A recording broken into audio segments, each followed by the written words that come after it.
Mobile photo review playlist එකේ දෙවෙනි episode එකත් එක්ක එකතු වෙනවලව සාදරයෙන් පිළිගන්නවා. අද අපි රිවිව් කරන්න යන්නේ ටිකක් සුවිශේෂී ඡායාරූපයක්. කලාත්මක අංගයන් මනාව මුසු වුණු සිත් අදගන්න අසුළු මේ ඡායාරූපය Samsung A24 එකෙන් මම 2020 විතර තමයි ගත්තේ. දැන් අපි බලමු මේ ඡායාරූපයේ වස්තුන්, වර්ණ සහ රටාවල මිශ්‍ර වීම ඉතා සමීපවම.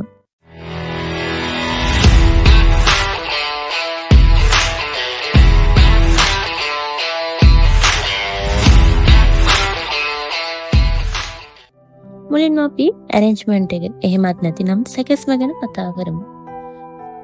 මෙතෙන්දි මම රතු දුඹුරු වයලින් එකක් නිල් සහ රෝස පාට රිදිපිලි තියෙන පසුබිම හරහා විකර්ණ වෙන විදිහට තමයි තියලා තියෙන්නේ.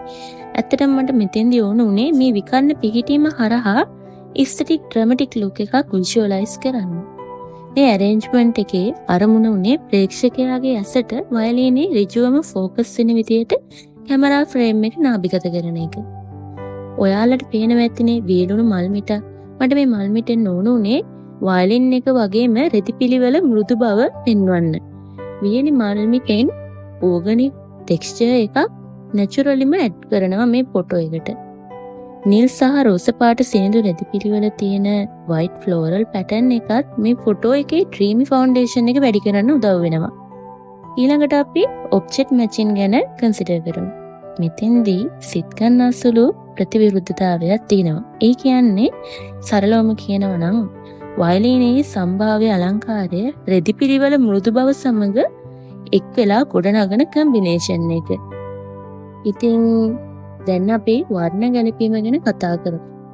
වයලිනේ දීප්තිමත් රතු දුඹුරු පැහැය රෙදිපිලිවල නිල් සහ රෝස පැහැයට විරුද්ධව කැපිලා පේනවා. ඒ කියන්නේ මම උත්සාහ කරේ වියලි පොළවේ පැහැය වයලින් එකේ කලර් එකත් එක්ක මික්ස් වුණාම එන අධික උෂ්ණ වර්ණය අඩු කරන්න.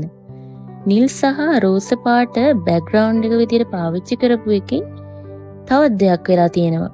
ඒ කියන්නේ ෆෝකල් පොයින්ට් එකක් නිර්මාණය වෙලා තියෙනවා. වයලින් එක බේස් කරගෙන. ඒ වගේම තමයි white color floral pattern එක අපේ ඇසට වයලින් එකේ දීප්තිමත් රතු දුඹුරු පාට නිසා එන හීට් එක අවම කරනවා. ඒ වගේම තමයි වීලි මල් වල උණුසුම් ගෝල්ඩ් කලර් එක නිසා වයලින් එකේ කලර් එකත් එක්ක බ්ලෙන්ඩ් වෙලා සමස්ත කලර් ස්කීම් එකම ටච් කරනවා. ඉතින් දෘශ්‍යමය වශයෙන් ආකර්ශනීය ඡායාරූපයක් නිර්මාණය කරන්න මේ ප්‍රතිවිරුද්ධ සහ අනුපූරක වර්ණ භාවිතය ලොකු උදව්වක් වෙලා තියෙනවා. අවසාන වශයෙන් අපි මේ MB 3.97ක් වෙන මේ ඡායාරූපයේ ටෙක්නික්ස් ගැන කතා කරමු. ලේයරින් ගැන කතා කරොත් එකිනෙක මත විනිවිද පේන රිදිපිලි නිසා බෑග්ග්‍රවුන්ඩ් එකට ගැඹුරක් පේන්න තියෙනවා. rules of third හරියටම නැති වුණත් වයලින් එක main focus object එක විදිහට සලකා තැබීම නිසා rules of third use කරගෙන ඉතන්න පුළුවන්. ඒ වගේම composition එක balance කරන්නත් උදව් වෙලා තියෙනවා. depth of field කැපී පෙනෙන නමුත් layering සහ rules of third නිසා නොගැඹුරු ශේෂ්ත්‍ර ගැඹුරක් නිර්මාණය කරලා තියෙනවා. ඒ නිසා වයලින් එක බෑග්ග්‍රවුන්ඩ් එකෙන් මතු කරලා පේන්න හේතුවක් වෙනවා.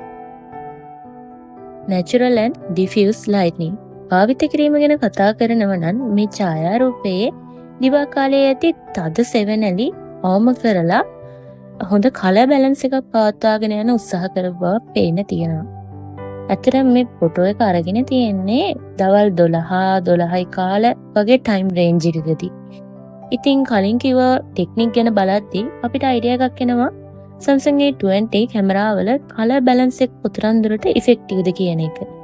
සමස්තයක් විදිහට මේ ෆොටෝ එක ගැන අපිට කියන්න තියෙන්නේ Samsung A20 වගේ ස්මාර්ට් ෆෝන් එකකින් වුණත් ලස්සන ආකර්ශනීය ඡායාරූපයක් නිර්මාණය කරන්න පුළුවන් කියන එක.